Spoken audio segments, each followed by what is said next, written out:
Selamat datang di Zenosfat, tempat kita mengupas filosofi stoik dan cara mengaplikasikannya dalam kehidupan sehari-hari. Hari ini kita akan membahas bagaimana karakter Maximus dari film Gladiator mencerminkan prinsip-prinsip utama stoikisme. Jika kamu pernah merasa terjebak dalam situasi sulit dan tidak tahu harus berbuat apa, maka kamu akan menemukan inspirasi dalam perjalanan hidup Maximus. Mari kita mulai. Maximus Decimus Meridius, seorang jenderal Romawi, hidup dalam kemuliaan. Dia adalah pemimpin yang dihormati, berjuang untuk negara dan rakyatnya. Kehidupannya yang penuh kehormatan dan tanggung jawab ini mencerminkan prinsip pertama Stoik. Kebajikan adalah satu-satunya kebaikan yang sejati. Bagi Maximus, kehormatan dan tugas adalah yang terpenting. Bahkan dalam kesulitan, dia tetap setia pada nilai-nilainya. Namun, hidup Maximus berubah seketika. Setelah pengkhianatan dari Kaisar Commodus, dia kehilangan segala yang dimilikinya. Keluarga, gelar, dan status sosial. Di sini kita melihat bagaimana stoikisme mengajarkan kita tentang penerimaan terhadap kehilangan. Dalam hidup, kita tidak bisa mengontrol apa yang terjadi di luar kita, tapi kita bisa mengontrol bagaimana kita meresponsnya. Maximus memilih untuk tetap hidup meski segala sesuatu yang ia cintai telah hilang. Setelah dikhianati dan dijadikan budak, Maximus dipaksa bertarung sebagai gladiator. Ini adalah saat di mana dia harus menguji prinsip stoik yang kedua, kekuatan dalam pengendalian diri. Di tengah penderitaan yang luar biasa, Maximus tidak menyerah pada kemarahan atau kebencian. Dia memilih untuk fokus pada apa yang bisa dia kontrol, pertarungannya di arena. Ini adalah contoh nyata bagaimana seseorang bisa tetap tenang dalam situasi yang sangat emosional. Stoikisme mengajarkan kita untuk membedakan antara hal-hal yang bisa kita kendalikan dan yang tidak. Maximus menghidupi prinsip ini dengan sangat baik. Di arena gladiator, dia tahu bahwa hidup atau mati tergantung pada keahliannya. Namun dia tidak pernah membiarkan ketidakpastian itu menguasainya. Dia berfokus pada apa yang ada di depan mata, memanfaatkan setiap kesempatan yang datang. Di tengah pertarungan yang brutal, kita melihat Maximus menunjukkan kemampuan untuk tetap tenang dan berfokus. Dia mengatasi rasa takutnya dan mengubahnya menjadi kekuatan. Dalam stoikisme, kita diajarkan untuk menghadapi ketakutan dan kesulitan dengan kepala dingin. Ketika Maximus melawan, dia tidak hanya berjuang untuk bertahan hidup, tetapi dia juga mempertahankan martabatnya sebagai seorang pejuang yang berintegritas. Maximus bukan hanya bertarung untuk dirinya sendiri, tetapi juga untuk rekan-rekannya sesama gladiator. Di sini, dia menunjukkan prinsip stoik tentang kepemimpinan yang bijaksana. Stoikisme mengajarkan bahwa pemimpin yang baik adalah seseorang yang melayani orang lain dan mengutamakan kesejahteraan mereka, bukan hanya dirinya sendiri.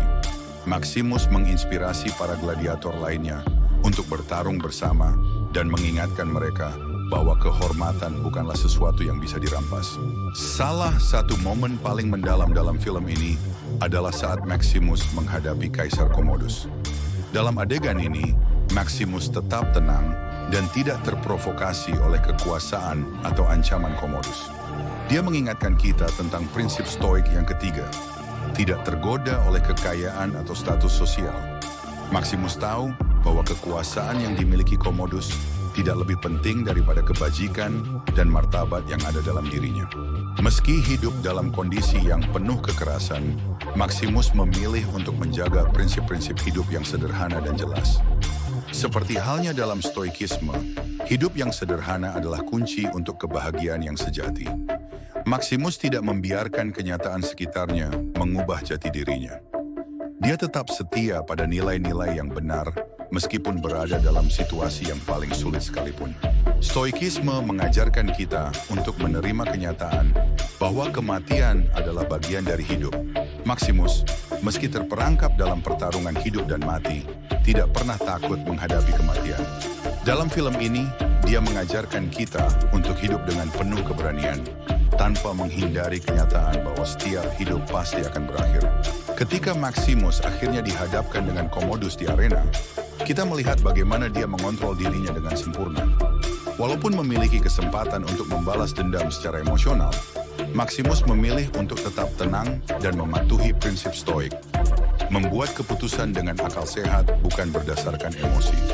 Maximus menunjukkan kepada kita bahwa meskipun hidup penuh dengan pertempuran, baik itu di arena atau dalam hidup nyata, kita harus tetap berdiri teguh dalam prinsip kita. Keberanian Maximus di akhir hidupnya menunjukkan bahwa kehidupan yang dijalani dengan kebajikan adalah kehidupan yang penuh makna. Di sini, Maximus mengajarkan kita untuk tidak takut menghadapi akhir hidup, tetapi untuk memastikan bahwa kita telah menjalani hidup dengan integritas. Akhir hidup Maximus adalah gambaran sempurna dari stoikisme dalam tindakan. Dalam kematiannya, Maximus tidak menyesal atau marah. Dia menerima takdirnya dengan penuh ketenangan. Ini adalah salah satu pelajaran terbesar dari stoikisme. Kematian adalah bagian dari alam semesta yang tak bisa dihindari, dan kita harus menerimanya dengan lapang dada. Maximus mengajarkan kita untuk tidak menyerah pada penderitaan dan untuk hidup dengan keberanian, kejujuran, dan pengendalian diri. Filosofi Stoik mengajarkan bahwa dalam menghadapi tantangan hidup, kita tidak hanya mencari kebahagiaan, tetapi juga kedamaian batin yang datang dari mengetahui bahwa kita telah menjalani hidup dengan prinsip yang benar. Jadi, apa yang bisa kita pelajari dari perjalanan hidup Maximus?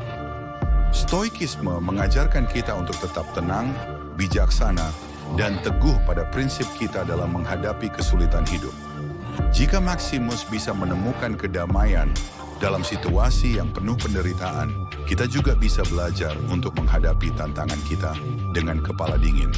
Terus ikuti Zenos Fat untuk lebih banyak konten inspiratif tentang stoikisme. Jangan lupa like, subscribe, dan tinggalkan komentar di bawah.